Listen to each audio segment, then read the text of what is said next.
it's Lori again, and welcome back to my kitchen. We have been busy the last couple of weeks foraging wildflowers, and a couple of different varieties that we are foraging at this point in time is dandelions and wild violets.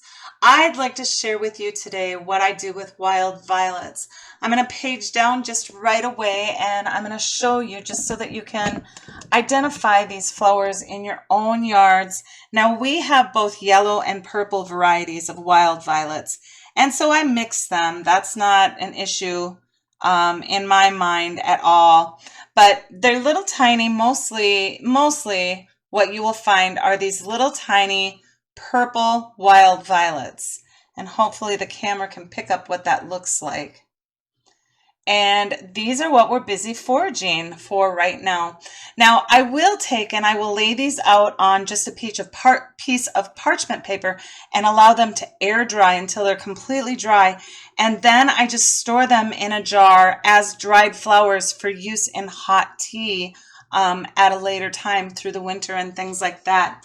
But today what I would like to share with you is I would like to share how I make wild violet jelly.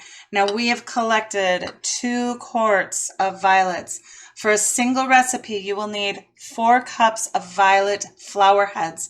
And you don't want any long stems on them. You just want the little tiny flower head itself, okay? So no long stems and no leaves from the plants, only the blossoms. And you want to pack them in there kind of firm. I mean, you know, I guess we had this jar pretty full and I can kind of push it down a little bit, but you want at least 4 good cups of wild violet blossoms or blooms. And then what you're going to do is you're just simply going to cover those with 4 cups of water. And so the reason why I choose to do it in a canning jar is obviously a quart jar is 4 cups. And that measures your 4 cups of flower blossoms, and it also conveniently measures the 4 cups of water. Now with your water, a lot of people do suggest that you pour boiling water over the top of your flowers. I just get it hot and steamy. I don't have it at a rolling boil. I think that sometimes that's a little too harsh on the flower heads. And so I don't have it at a rolling boil, but hopefully you can see that my water is steamy and hot. So all I'm going to do at this point in time is then just ladle my hot water over the top of my violet blossoms. Make sure I have my burner off here. And just cover those blossoms up with the hot water.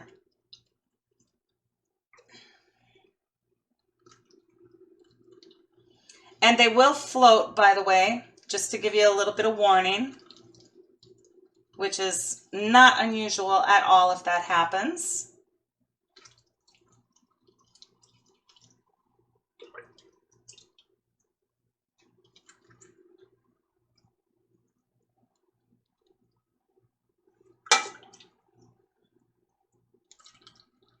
Just going to watch that water level and make sure that we have it good and full with our 4 cups of water.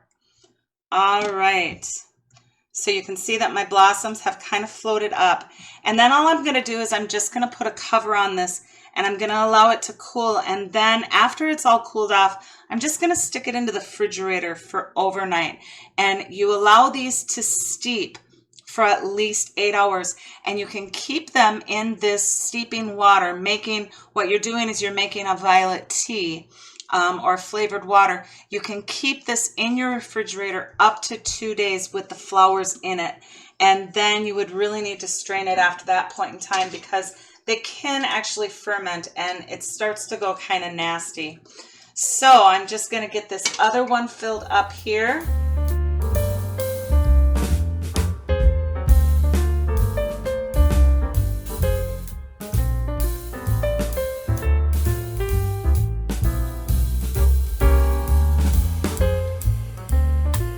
Okay, so like I said, now all I'm going to do is I'm just going to put a lid and ring on these, and I'm going to allow them to steep for at least 8 hours. So in my case, it will be overnight, And whenever I get back to make our jelly or whatever tomorrow, whether it be 10, 12, 15 hours, whatever, just make sure at minimum you allow these to steep for at least 8 hours. And once in a while, after you've allowed it to cool and you stick it in your refrigerator to continue brewing, once in a while you can kind of tip it, because you can see how the flowers are floating. You can tip it and kind of mix them around a little bit. Don't shake them really violently, but just kind of tip them back and forth gently, so that the water gets incorporated all the way throughout those violet heads. So I'm going to get covers on these and allow them to sit, and I will see you in at least 8 hours. I figured that I would come back and let you know this is a really good time to use used lids, okay? Because we're not concerned about sealing these jars at all. All we're doing is just capping them up so that the flower petals can make a nice tea and infuse that water. So we're not even trying to really seal them. It's just to keep, any bugs or dust or whatever out of there while this is brewing.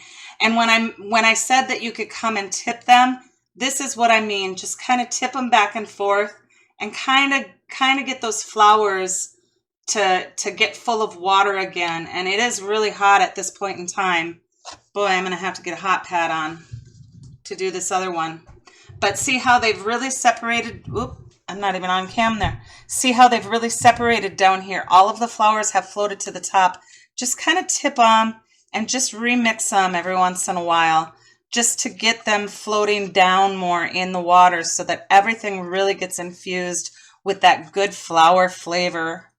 Okay? You don't want to shake them up really violently because you're going to break all your blossoms apart, and then it becomes a lot more to strain this out later on in the process. But go ahead and tip them and mix them just a little bit. So, okay, I'm just going to allow those to cool a while. I'll mix them just a couple of different times. When they're cool enough that I can stick them safely into the refrigerator without, causing any thermal shock or any problems like that, then I'll just stick them in the refrigerator overnight. Okay, we'll be back in a few hours and continue making our jelly. All right, guys, so I'm back and I've allowed my violets to steep. It's been probably closer to 15 hours because I let them go all night and then work today, and you know how things like that go. So we're close to 15 hours here on this, and you can see that a lot of the color from the violets has steeped into the water, and it's almost this deep blue fluid now.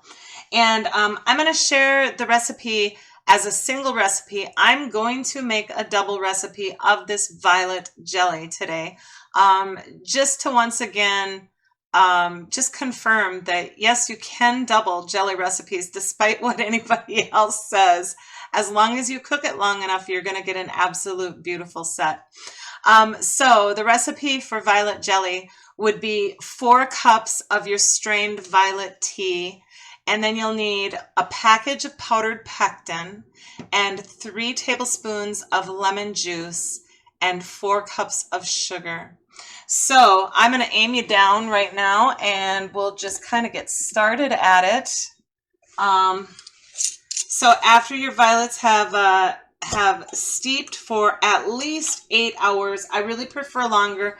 And you will find with other recipes, they only call for 2 cups of violets, but I really like a stronger flavor of the actual flowers. And so that's why I elect to do 4 cups and 4 cups of water over those so that it's not so diluted, I guess. But I've made it both ways. I just prefer the little stronger flavor. So now all I'm going to do is I'm going to strain my my flowers into a wire mesh strainer that is on the inside. I have some cheesecloth here, and we'll get both of them strained through there. And then I'm kind of going to give it a little squeeze just to make sure that I get all that good fluid out of those fluffy flowers.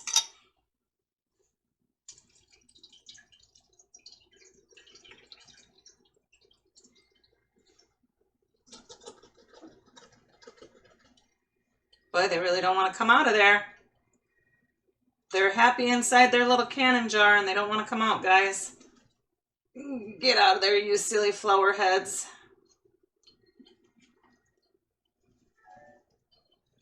All right, there we are. And then I just draw up the corners and just kind of give them just a little squeeze just to make sure that I get all of that wonderful lilac or violet tea out of these flower heads.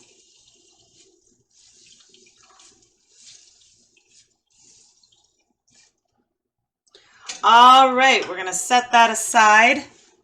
And now is the time that we go ahead and we add our powdered pectin. Now I have two different pectins going on today just simply because I normally use Sure-Gel, but I couldn't find Sure-Gel and I had to turn to the Mrs. Wages, and honestly I've never used Mrs. Wages pectin before. I have no idea what my success is going to be, but if pectin should be pectin, and as long as I cook it for long enough, I shouldn't have any problems. So I've got one package of the Sure-Gel, one package of the Mrs. Wage, and we just get them into that that cold violet tea.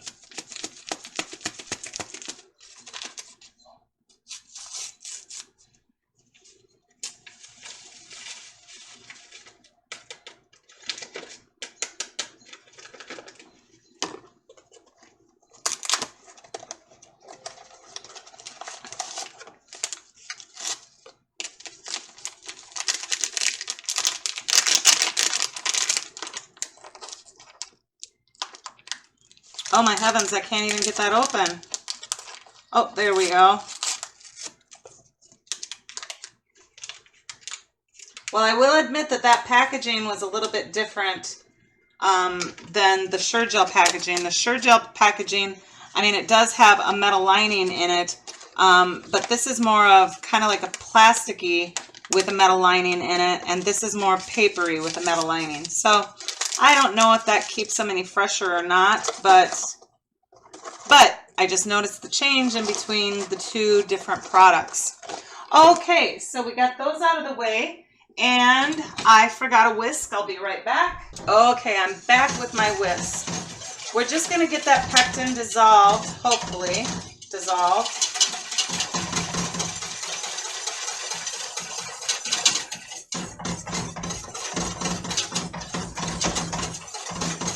And you can see that, you know, there is citric acid in pectin, and so you can see that a color change has already occurred because of the citric acid that's in the powdered pectin, and it's already turned this beautiful violet color, which I wasn't expecting. So that Mrs. Wages must have more citric acid than the Sure-Gel does. All right, so we're just going to get this onto heat, and we are going to bring this pectin and violet tea just to a boil. And at that point, then I will come back and we will continue from there. All right, guys, so I have my mixture of tea and pectin up to a boil. And at this point in time, I'm going to add all of my sugar. Now, for a single recipe, it's 4 cups. For a double recipe, it's 8 cups.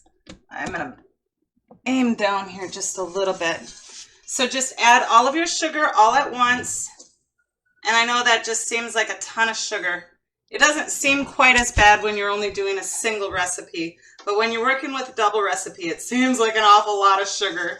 But you know, that's what jams and jellies are all about, is sugar, sugar, sugar. There are reduced sugar recipes, but you have to use a specialized reduced sugar type pectin. Okay, so I'm using regular pectin and just the regular amount of sugar. So I'm going to bring this back up to a boil. Now I want to give you a little tip. Jellies will, when they are boiling, they will foam, and to avoid some of that foaming, all you need to do is just take a little pat of butter and just put that in there while it's cooking, and that will help keep some of that foaming under control. So I'm over medium heat right now. I'm going to kind of bring the heat up to high at this point in time. I will occasionally stir it while I'm boiling it. And I'm also going to add a candy thermometer to my pan at this point in time. And I'm going to boil this mixture until it reaches 220 degrees on my candy thermometer. So that time for a double recipe, that might actually take up to 10, 12, 14 minutes for a double recipe of jelly. The directions on most jellies only say after you add your sugar to boil for 1 minute, but that's part of the reason why so many people experience problems with not achieving a good set in their jelly. They're simply not boiling it long enough because they're following that package of pectin directions. And in my opinion, it needs to be boiled much longer. And I do use my candy thermometer, and I reach that 220-degree mark. Now, I'm going to do open kettle canning today because that's what I do with all of my jams and jellies, but particularly with my florals. I feel if you go on to hot water bath your floral jellies, it breaks the set for some reason. And so I prefer to do what's called open kettle canning. And so at this point in time, while I'm waiting for this to boil and reach this 220-degree mark, I'm going to put all of my clean prepared jars into a cold oven. All right, this isn't preheated at all. And then I'm going to set my oven to 220 degrees.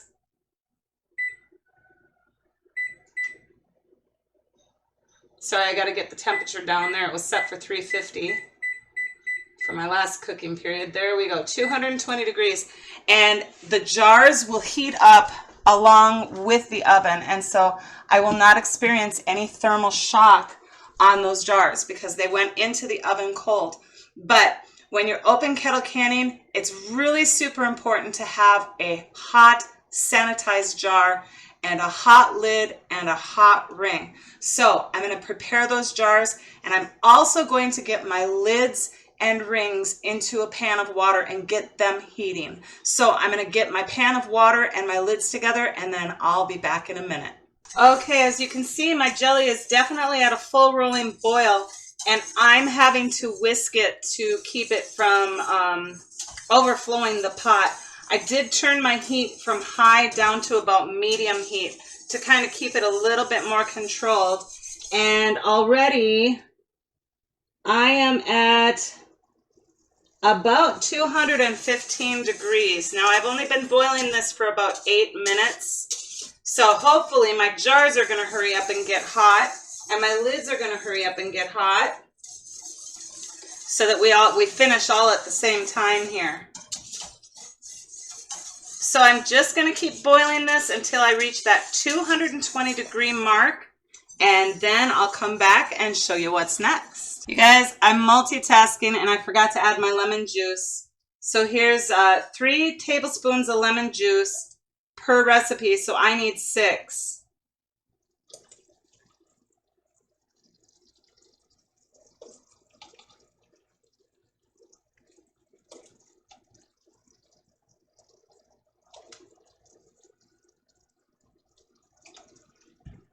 I technically should have added that before I added my sugar.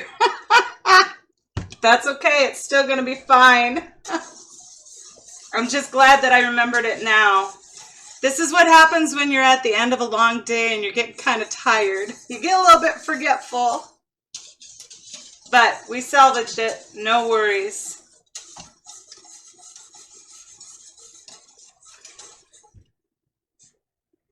Okay, we are getting close. It's probably going to take another 2 or 3 minutes at least. So I'll come back when my candy thermometer has reached 220 degrees. All right, guys, so I am back and I have boiled this for approximately 13 minutes before it reached 220 degrees. So like I said, with a double batch, it takes a little bit longer than with a single batch, but it can be done.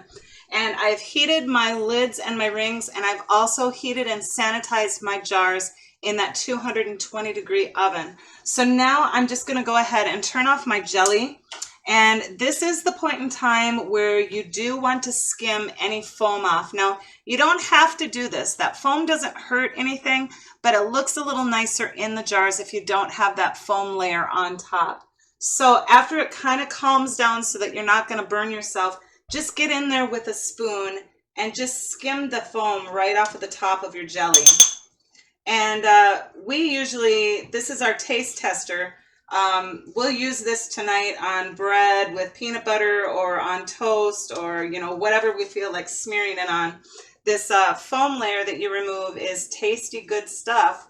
Like I said, the only thing is that it doesn't necessarily look nice in a canning jar along with your beautiful violet jelly. So I skim it off. Most people do. And it doesn't take hardly any effort at all to skim.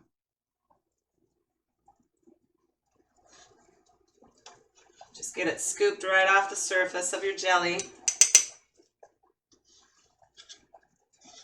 All right, I'd say that looks mighty fine. All right, now I'm going to turn down my lids because they are way too hot. I'm going to get my jars out of the oven.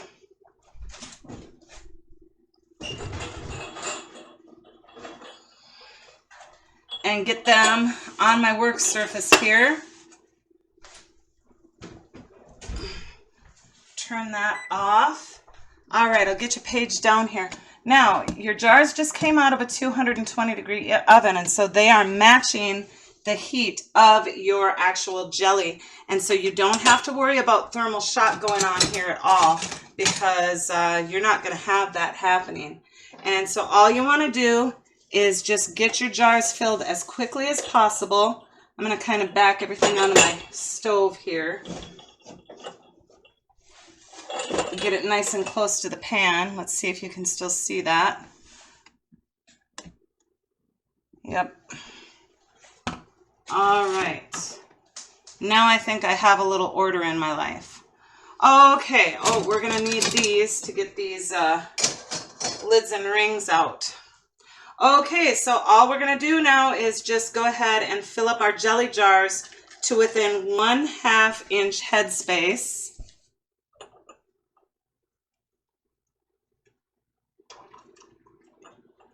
And these are nice and super hot.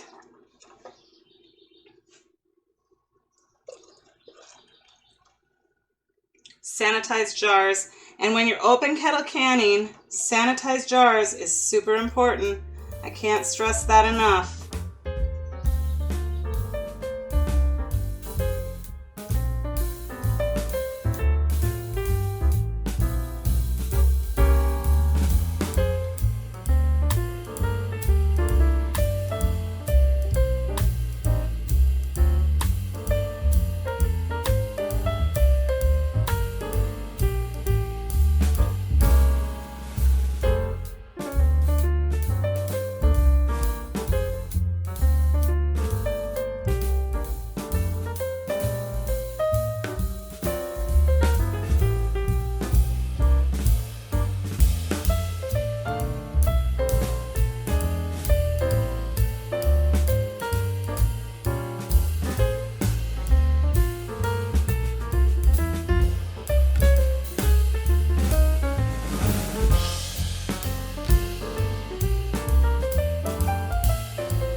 All right, so you got super hot jam or jelly, super hot jars. You're just gonna take and wipe the rims as quickly as possible. Make sure that there isn't any drips of jelly on there.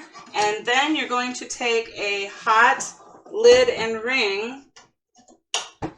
I need to rearrange here a little bit.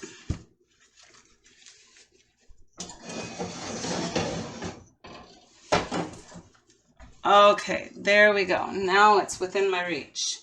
A hot lid and ring, and just get that onto your jar and screw it on fingertip, well, a little bit more than fingertip tight. I need a towel so that I can hold this jar and screw that hot lid on.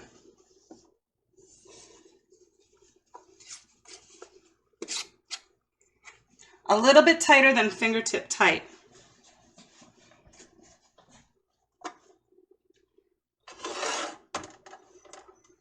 And these will seal as they cool. But this is why it's so important to have everything hot and sanitized, because when you are open kettle canning, you are not doing any further processing that would eliminate any bacteria or germs on your jar surface or your lid surface. So that's why I stress that it has to be a sanitized jar. I gotta get this out of my way. Oof, da hot.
Ouch. Oh my goodness. I'm just laughing at this. I'm just a comedy of errors tonight, aren't I? But that's okay. It's getting done. So all of my wonderful violets are not going to waste.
All right, so that is all done up. Now, I'm going to run after a couple more jars because I underestimated my volume tonight.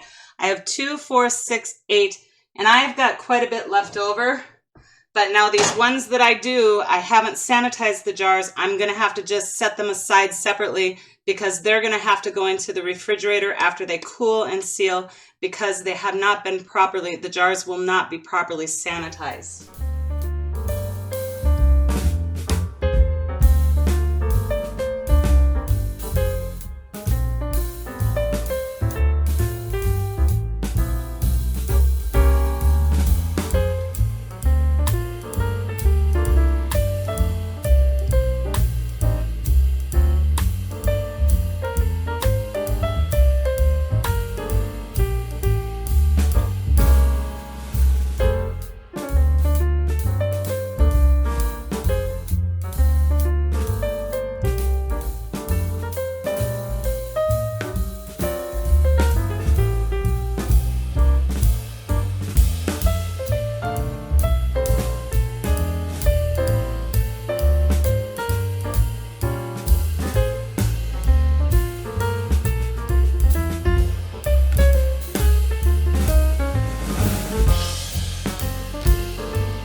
All right, so I'm going to get some lids and rings for these, and we will set them aside just for enjoying within the next couple of weeks out of the refrigerator. So I'll be right back. All right, so I decided that this was the perfect opportunity to use some used lids. I'm not going to put brand new lids on these jars today because I did not can them according to my, I guess, my safety zone since the jars were not sanitized. So I'm just going to use some used lids and go ahead and cap these up and set them aside away from my other ones that I know were properly sanitized so that I don't get them mixed up. And we will just enjoy these within the next couple of weeks. I'll stick them in the refrigerator and we'll eat them on up. You know, it's really strange. I had enough jars prepared, but for some reason, I second guessed the amount of jars that I had prepared, and so I didn't stick them all in the oven. And I knew what I was doing, but obviously I'm just too tired today, and I started second guessing myself. And so I put these 4 jars, I just didn't include them in the oven, and now you can see I went and kneaded them, and it actually filled exactly the amount that I knew I was going to have. So I don't know, those brain glitches that sometimes we get, maybe it's because I'm getting older. Maybe it's just because it's been a hard day. I don't know. But anyway, so all right, so I have these 4 jars set aside. I'll tip down just a little bit. I've got them grouped separately on their own so that I know that these are all shelf stable, but these ones need to be used up in a pretty good time. Now, one of the tests that you can see that the foam that I got off of my jelly, remember when I was questioning whether it was going to gel or not, and then I touched the back of that spoon and I felt it with my finger. Well, another thing is that look at how firm my foam has set up. I'm going to have an absolute beautiful set on this jelly tonight. Absolutely no problem at all. So there we have it, violet jelly. I'm going to let these cool and seal overnight. And then tomorrow, I might actually just take one of these, one of the unsanitized jars that we have to use up anyway. I'm just going to go ahead and I'm going to open one of those for you so that you can see how well this gel is set. And like I said, floral jellies, you know, florals, flowers of any kind really have absolutely no natural pectin in them at all. And so you are relying solely on the added pectin that you put in and the amount of sugar that you have also. And boiling it to that 220 degree mark is, in my mind, absolutely crucial. I never have a fail. I kind of thought that maybe I was just so tired I wasn't reading my thermometer or my candy thermometer right tonight, but obviously I did read it right because it's already setting up well. The foam is setting up well. So I'm not going to have any problems with this jelly setting at all. But anyway, we will come back tomorrow after they have cooled and sealed, and I'll show you what a beautiful set we have. So we'll see you tomorrow. All right, so I am back and I allowed my jelly to cool and seal overnight, and I would like to show you the absolutely amazing results. Now, please excuse everything going on in the background there. It's been a wild day. In fact, I think it's been kind of a wild week. But I'm going to page down and I will show you the amazing results of this jelly. Look at how beautiful the color is. Just this fuchsia pink. It's just gorgeous. And this is one of those jars that I had set aside because I knew they weren't going to be shelf stable because I hadn't, remember, I hadn't properly sanitized the jar in the oven, and I didn't have my lid and my ring heated. So I just used a used lid on this just until it's set up. All right, so you can tell right now just by the look of it, you can tell it's set. It's just absolutely wonderful. And I'm going to turn this completely upside down. Look at this, guys. Look at how beautiful that is. Totally set, not going anywhere, not running out of the jar. Just absolutely fantastic. And this is why I say 220 degrees. Boil your jelly 220 degrees, and you will have this amazing result also. Look at how absolutely gorgeous and set that is. So pretty, so delicious. I'll get the camera up here.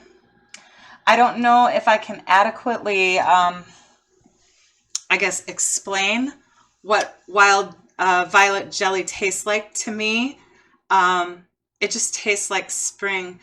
It's fresh, it's light. There's maybe a hint of almost like berry flavor, okay? But in wild violet particularly, wild violet jelly doesn't have much, I guess, floral taste. Some of your floral jellies have a really strong floral taste, but the wild violet jelly doesn't. It's just really light and refreshing and wonderful.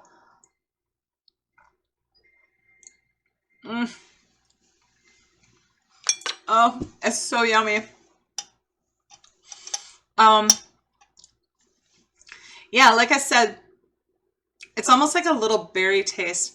It's really hard to describe, but I know you're gonna love it. If you have the ability and the stamina to collect enough of those violet flowers, I highly, highly recommend trying this. It's wonderful, it's beautiful, and it's fun.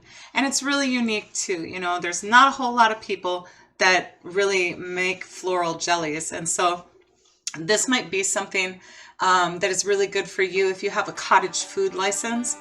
This could be one of those really big sellers on your food stand or at the farmers markets or whatever, because it's a really, really unique thing, and it's so lovely.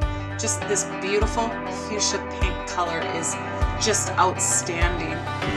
Anyway, so that is the ins and outs of how I make wild violet jelly. Thank you so much for spending your time again with me today. God bless you all, and happy canning, everybody.